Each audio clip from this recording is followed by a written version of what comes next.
He's been calling Nets games for 25 years. But if he doesn't mind me saying, I do believe he did win the 6th annual Marty Glickman Award for Leadership in Sports Media because he reads a Madam Secretary promo like nobody else in the business. He's Iron Eagle. How are you, Iron?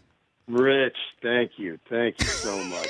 The promos, that's what it's all about. The football is filler for the promos. God friended me. Congratulations. You know what, Ian? I do believe God has friended you. Yeah. You know, every time I say it, I think that. Not to get too deep here, but you are blessed. You certainly are blessed. How you been? How's it going? Everything's great.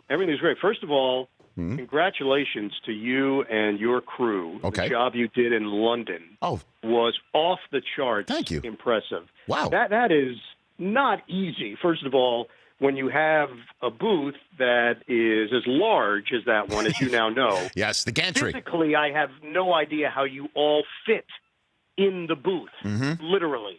That's not a big booth. And then to just step in and do play-by-play the way that you did was tremendous. Wow. And the chemistry was great.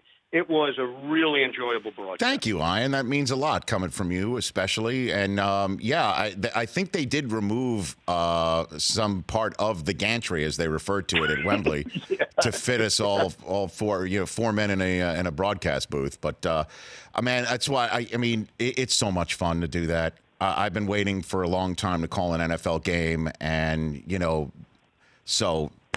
and you bring the enthusiasm, as always, too. It's so much fun. It really, really is to do that. And also to handle it in a four-man booth that very easily could have been Naked Gun with Dr. Joyce Brothers. And it wasn't. It was great. It moved. It worked. Everybody knew their place. It was really enjoyable. That's right. The Naked Gun booth, I think, had Mel Allen, Dick Vitale. I think Enberg was in there, too, right? Dick Enberg. Jim Palmer, I believe, made an appearance in that booth, believe it or not. Yes. And that was funny because people were referring to that, and I'm like, I just hope the Queen doesn't show up because Reggie Jackson's here. That could be a big problem. Yes, Enrico Palazzo. It could have been a complete mess. Oh, my gosh. All right, let's talk football first. Which game are you doing this week? You just did the Jets and the Patriots. What do you have this week? Yeah, I've got Thursday on the radio. Okay. Dallas, New Orleans. I will still wear makeup just because you never know, just in case. And then Sunday, I've got the Kansas City Chiefs and the Oakland Raiders. Okay, so let me start with the macro question. The best team you've laid eyes on personally through the first dozen weeks would be which? Yeah, look, I had the Rams early. I had the Chiefs the first 2 weeks. I'm yet to see New Orleans in person other than the preseason. I had them against the Chargers in the preseason Week 3 game. I know how good they are, and I knew how good they were just watching them that day, even in the preseason. You think to yourself, they have so many weapons, and I obviously knew that Mark Ingram wasn't going to be there the first 4 weeks. It didn't matter.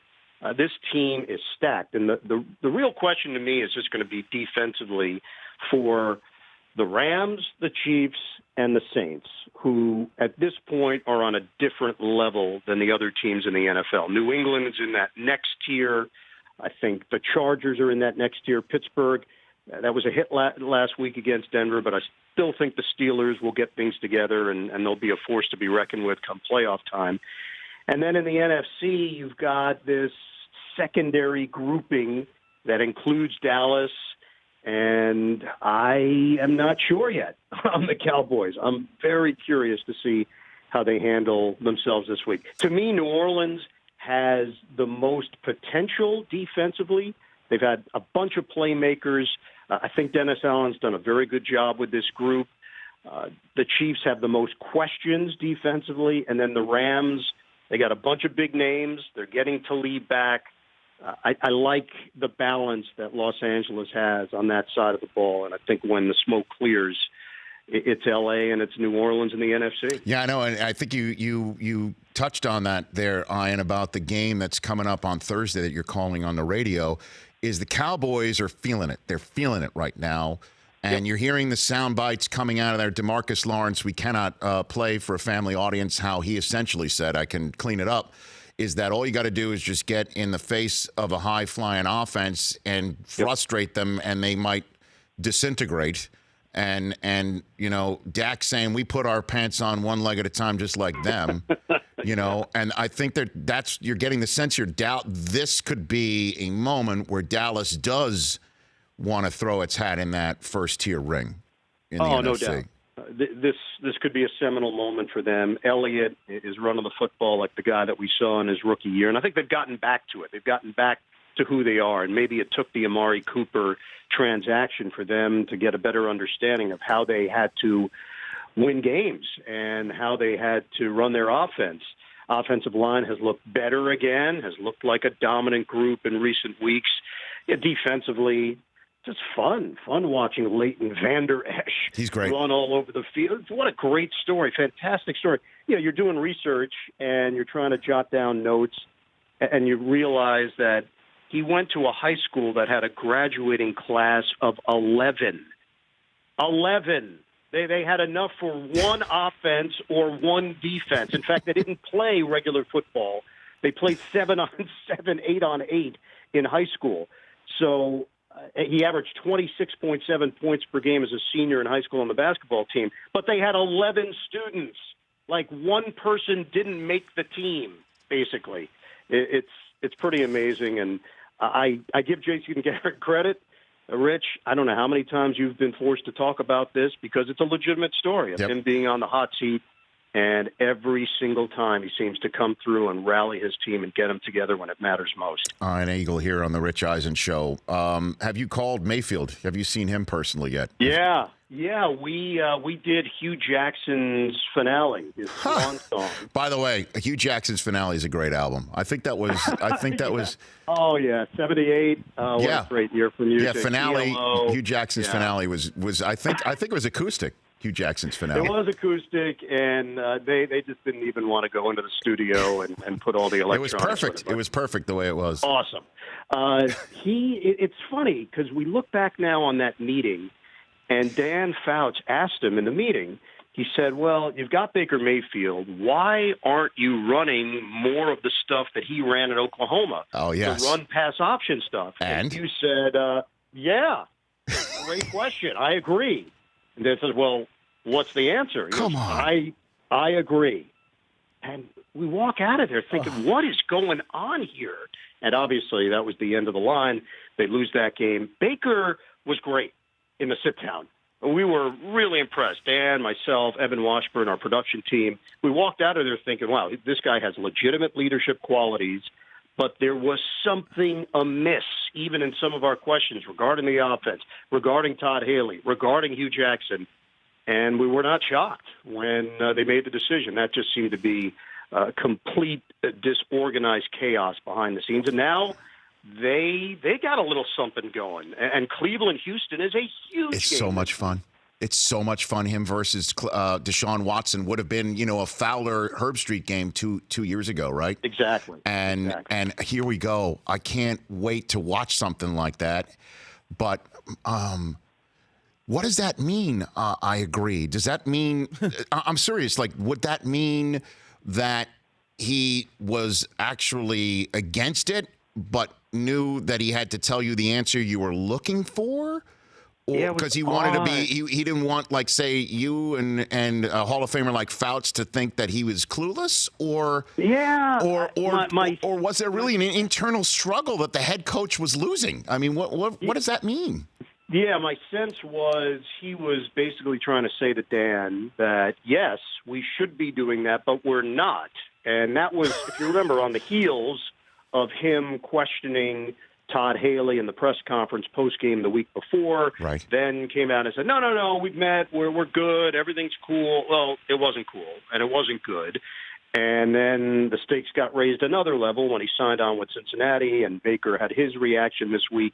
Just a lot of soap opera stuff, unnecessary distractions. Hugh seems to find himself in the middle of all that. He might be the head coach of the Bengals when the smoke clears. So this thing could carry on for another 3 to 5 years in the AFC North. But, yeah, I've been around this thing long enough to know when, even in these production meetings, which sometimes are rote, but other times you do get some insight. And it's not even something that you necessarily have in terms of a quote form.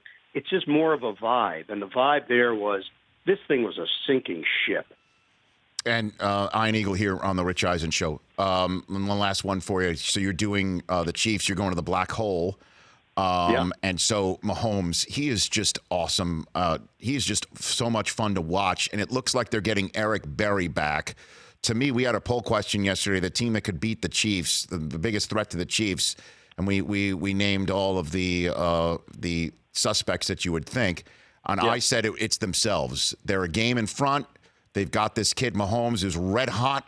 Andy Reid is red hot. Say with Bieniemy, whatever they're doing, whatever they're cooking up. And Berry comes back. All they have to do is just play clean sheet football, and I think they get everybody coming to their house. What would you say? Rich, and I think a big part of that is what we talked about at the top. Defensively, if they can be competitive, if they can be opportunistic, Berry could be such a difference maker for them. It's asking a lot. Remember, he played one game last year.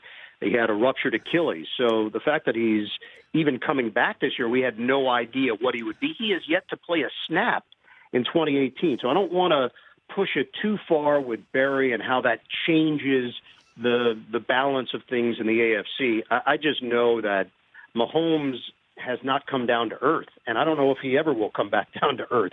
He has led such a charmed existence in his first year as a starter, and you sit down and you meet with him, you can't help but be impressed. Mm-hmm. He's really confident, but there's this humble side. He understands it. He understands how to interact with his teammates. I don't necessarily think he's stand up in the front of the room and scream out how he's going to lead and how he's going to do this. It's more of a quiet leadership, but one-on-one interaction with his guys, it's been really strong, and everybody is bought in. He's the real deal. Andy Reid's got so many toys to work with. Bieniemy, that's worked. It's a really fun, enjoyable experience to just sit back and watch the Kansas City Chiefs run their offense. So let's turn to hoops with a few minutes we have left with you, Iron Eagle. You're calling Utah at the Brooklyn Nets tonight in your 25th year calling Brooklyn Nets basketball. And 8-13, the Nets are vastly improved. That would be 15th place in the Western Conference, but in the East, that puts them in the hunt. Which is the best team you've seen through the first quarter of the NBA season? Best team that I've seen. That's a great question because I don't know if I've seen them yet. Personally, we have Toronto coming up on the schedule. I think they're really good, and Kawhi Leonard has certainly brought an edge to that team, and he is motivated. I don't know what's going to happen if he's going to be with the Raptors long term, if they convince him that this is the right spot for him, but it's certainly the right spot for now. Coming off the San Antonio experience, and we've seen a little bit of a back and forth. Popovich came out and mentioned that Kawhi was not a natural leader. Leonard went back a bit, and he's not going to engage necessarily in a back and forth, but it's just been a really good fit. They needed to make a change. DeMar DeRozan, they went as far as they could go with him. To me, they're the most consistent team in the Eastern Conference right now. Philly with Jimmy Butler, really talented. Chance to be a big factor come April, but right now still a work in progress. Boston is working through some things right now. Look, Golden State is who they are, and when it's all out there for real and the playoffs come around, I expect them to be front and center. But some of the stuff has been percolating, and the fact that it spilled over with Draymond Green and Kevin Durant, not to say that's going to stop them from winning a championship, but it just gave you a little brief inkling of what's going on behind the scenes there. And it's not smooth terrain right now for Steve Kerr and company, and that happens with championship teams and egos and contracts and free agency. That's not shocking, but it did give you a glimpse that they're dealing with a little bit of drama there. All right, Ian. By the way, I've just been told by fellow Syracuse Orange man, Chris Brockman, my on-air compadre, that James Dolan's JD in the Straight Shot is covering Hugh Jackson's finale. Oh, yeah. I believe at the Bottom Line in the Village tonight. Yeah. If you want to hop over from Brooklyn after the game.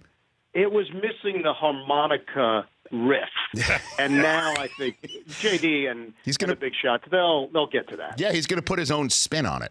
You know, his own. I see what you did there. Yeah. Okay. So when I watch Chiefs Raiders and you do the promo for God Friended Me, I know that's like the caliber net tug on the ear for me. No doubt. God friended you. Congrats again. And I'll be thinking of you when I say those three words on CBS. With Brent Musburger 2 booths over. How about that? Right. The legend himself with the Raiders. He's going to be 2 booths over. Can't wait to see him. Can you get him to do the God Friended Me promo? Yeah. Just record it right into my iPhone. God, everybody. God friended me. You are looking live at God Friending You. Friended me for all the Tostitos. All right, Ian. Great chat. Enjoy the game tonight and travel safe all over. And thanks what you said about the London game. Well, I mean it. You guys did a great job. Always great talking to you. We'll do it again. Yeah, I was about to say the best team I've laid my eyes on are the Eagles. The pool, unfortunately for me, is just Eagles and Jaguars for me. That's it for me. So enjoy. Perspective. Say hi to Fouts for us.